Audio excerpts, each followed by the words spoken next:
Retail plus video tutorials में खुशामदीद। आज की इस वीडियो में मैं आपको रिटेल प्लस में एक्सपेंस एंट्री करना सिखाऊंगा। एक्सपेंस एंट्री से मुराद आपके कारोबारी अखराजात, यानी कि आपके कारोबार मतलब दुकान या आपका स्टोर है, कोई भी आपका बिज़नेस है, उससे मुतल्लिक़ जितने भी अखराजात हैं, जिसमें मसलन खाने का ख़र्चा, आपके बिल्स, आपकी दुकान का किराया और भी मुख्तलिफ़ अखराजात जो डेली बेसिस पे आप करते हैं, उनको आप रिटेल प्लस में कैसे मैनेज कर सकते हैं, उसका तरीक़ेकार समझाऊंगा। एक्सपेंस एंटर करने के लिए सबसे पहले आप रिटेल प्लस में अपने एक्सपेंस हेड जो हैं वो कॉन्फ़िगर करने होते हैं। एक्सपेंस हेड से मुराद मतलब अगर आपके दुकान है या कारोबार है, उसका जो है खाने का ख़र्चा है, तो आपको उसका एक हेड बनाना होगा जिसको आप कोई भी नाम दे सकते हैं, मील चार्जेस या कोई भी अपनी मर्ज़ी का। उसके अलावा आप जो अगर बिल्स पे कर रहे हैं तो उनका भी एक अलग हेड बनाएंगे, और जो है आपके डेली एक्सपेंस को छोटे मोटे हैं तो उनका भी एक आपको हेड जनरेट करना पड़ेगा, जिसका आप कोई भी नाम रख सकते हैं। फिर उसके अगेंस्ट जो है आप अपने एक्सपेंस एंटर करेंगे। बिलों का जो हेड होगा उसमें आप अपने बिल्स जो हैं वो ऐड करेंगे। उसके अलावा जो आपके बाकी खाने वगैरह का हो गए अखराजात, वो आप मील चार्जेस वगैरह में जो है वो आप ऐड कर सकेंगे। तो एक्सपेंस हेड जो है क्रिएट करने के लिए आपको बताता चलूँ कि जो हमारे पुराने कस्टमर्स हैं जिनके पास पुरानी रिलीज़ चल रही हैं, तो वो डिफ़ाइन के फॉर्म पे जाएंगे। दूसरे नंबर कॉन्फ़िगरेशन के बाद आता है डिफ़ाइन के पेज पे जाएंगे तो आपको यहाँ एक्सपेंस हेड का जो आइकन है वो नज़र आ रहा होगा। इस पे क्लिक करने से आप एक्सपेंस हेड्स के जो पेज है जहाँ से आप एक्सपेंस हेड क्रिएट करेंगे उस पेज पे चले जाएंगे। उस पेज पे आने के बाद आप यहाँ पे सबसे पहले अपना एक्सपेंस हेड जो है वो लिखेंगे। फॉर एग्ज़ाम्पल जस्ट बिल्स कर देते हैं, बिल्स। ये लिखने के बाद आप सेव कर देंगे। इसी तरह बाकी भी आपके मील चार्जेस ये जो हैं, ये आपने अपने एक्सपेंस हेड जो हैं वो बना दी हैं। इसके बाद आप जो हैं पुरानी रिलीज़ वाले वो एक्सपेंस हेड्स बनाने के बाद एक्सपेंस की एंट्री डालने के लिए ट्रांजैक्शंस के पेज पे जाएंगे। ट्रांजैक्शंस के पेज पे जाने के बाद आपको यहाँ पर अकाउंट वाउचर नज़र आ रहा होगा। अकाउंट वाउचर का जो ड्रॉप डाउन लिस्ट है उसमें आपको सेकंड लास्ट नंबर पे एक्सपेंस वाउचर नज़र आएगा। इस पर क्लिक करेंगे तो आपको एक्सपेंस एंट्री का जो फॉर्म है, पेज है, वो आपके सामने आ जाएगा।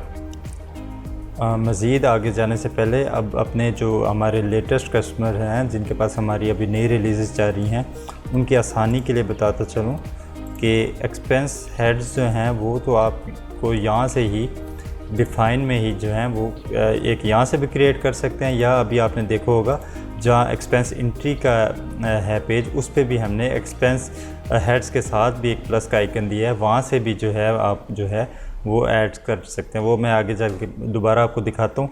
तो जो अभी हमारे लेटेस्ट कस्टमर हैं उनको एक्सपेंस हेड्स बनाने के बाद जो वो यहाँ पे ये क्विक मेन्यू में, उनको लेफ़्ट साइड पे जो क्विक मेन्यू है उसमें आपको तकरीबन ये सेकंड लास्ट है, कैश बैंक के ऊपर आपको नज़र आ रहा होगा, ये एक्सपेंस एंट्री का जो है आइकन नज़र आएगा। इस पर आप क्लिक करेंगे तो आप डायरेक्टली एक्सपेंस जो है एंट्री के पेज पे चले जाएंगे। मतलब पहले आपने एक्सपेंस हेड क्रिएट कर ली, उसके बाद एक्सपेंस एंट्री। अब आप एक और भी आपको इजी वे जो मैंने पहले भी बताई है कि आप अगर पहले डिफ़ाइन में से एक्सपेंस हेड ना भी क्रिएट करें तो आप एक्सपेंस एंट्री पे जाएंगे तो यहाँ भी आपको ये नज़र आ रहा होगा कि एक्सपेंस हेड के सामने ये प्लस का आइकन भी है। तो यहाँ भी आप क्लिक करेंगे तो यहाँ से भी आप अपना बहुत आसानी से एक्सपेंस हेड जो है वो ऐड कर सकते हैं। अब मैं ऑलरेडी 2 जो है इसमें हेड्स जो ऐड कर चुका हूँ। इसमें एक और हेड जो आपकी इंफॉर्मेशन के लिए जो है मैं दोबारा ऐड कर देता हूँ। इसमें अब तीसरा हेड मैं रेंट के नाम से इसमें ऐड कर देता हूँ। ये मैंने कंट्रोल एस भी कर सकता हूँ, या ये सेव पे मैंने क्लिक कर दिया। उसके बाद अब मेरे देखें 3 जो हैं हेड्स वो जनरेट हो गए। उनके अगेंस्ट ये आईडी ये सिस्टम ऑटो पे जो है जनरेट कर देता है। अब एक्सपेंस हेड क्रिएट करने के बाद अब आपने देखना है कि आप किस हेड के अगेंस्ट जो है वो अपना एक्सपेंस जो है वो एंटर कर रहे हैं। मसलन आपका जो आपने बिल जमा कराया तो आप बिल के अगेंस्ट पहले ही बिल एक्सपेंस हेड सेलेक्ट करेंगे, बिल्स इसमें सेलेक्ट करेंगे। अगर कोई खाने का खर्चा है तो आप मील चार्जेस में या रेंट वगैरह जो भी हैं वो आप जो है मैं आपको समझा चुका हूँ। तो फॉर एग्ज़ाम्पल अब मैं जो है ये मील चार्जेस का इसमें ऐड करूँ हेड, तो इसमें जो है टोटल ऑफ दिस मंथ जो है वो होगा कि आपने कितने एक्सपेंस किए इस मंथ में, तो वो आपके यहाँ पे बैलेंस शो हो जाएगा जितना भी आपने एक्सपेंस किया। वाउचर अमाउंट का मतलब है जितने अमाउंट का वो बिल होगा। फॉर एग्ज़ाम्पल 900 का बिल है, ठीक है, वो आपने जो है यहाँ पे अमाउंट एंटर कर दी 900। उसके बाद ये आ जाता है कैश बैंक अकाउंट, ये मोड ऑफ पेमेंट इसको भी कहा जाता है। इससे मुराद कि आपने जो एक्सपेंस के पैसे दिए थे वो कैश इन हैंड से दिए थे, बैंक के थ्रू दिए थे, किस जो है अपने हेड के अगेंस्ट दिए थे पैसे आपने।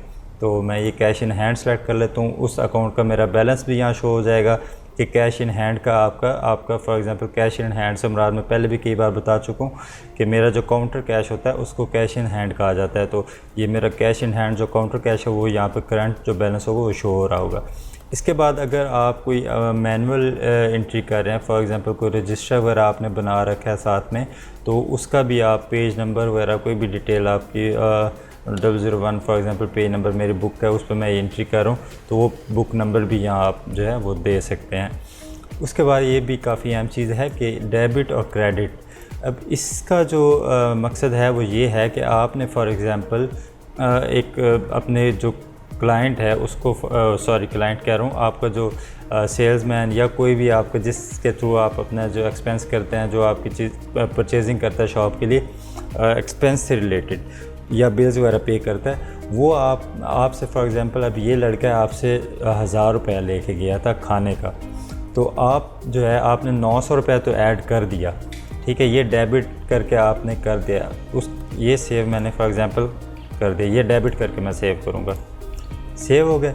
इसके बाद आपने अब वो 100 रुपये उसने आपको अगले दिन दिया, तो बजाय आप इस एंट्री को दोबारा एडिट करें, आप सेम उसी तरह जाएंगे मील चार्जेस, उसी तरह 100 रुपीज़ वो आपको वापस कर रहा है, कैश इन हैंड में कर रहा है, आपने ये क्रेडिट कर देना है। मतलब वो 100 रुपीज़ जो 1000 रुपये आपने दिया था उसमें से जो बकाया 100 रुपये बचे थे वो आपको वापस कर रहा है। तो ये क्रेडिट करके इसमें कोई भी रिमार्क्स भी आप लिख सकते हैं, जो पहले डेबिट एंट्री की उसमें भी और इधर भी।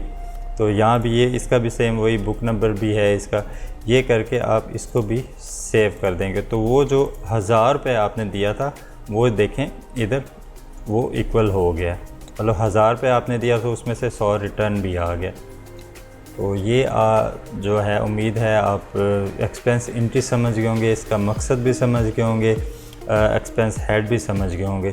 उसके बाद एक ये भी चीज़ है कि आप अपने कोई एक्सपेंस की डिटेल्स देखना चाहते हैं कि मैंने यकम से ऑनवर्ड आज तक क्या क्या एक्सपेंस एंट्रीज़ किए हैं, कितना एक्सपेंस किया है, तो उसके लिए आप यहाँ डेट सेलेक्ट करेंगे और सर्च रिकॉर्ड करेंगे, तो यहाँ आपके पास सारी जो हैं वो आ जाएंगी एंट्रीज़ आपकी।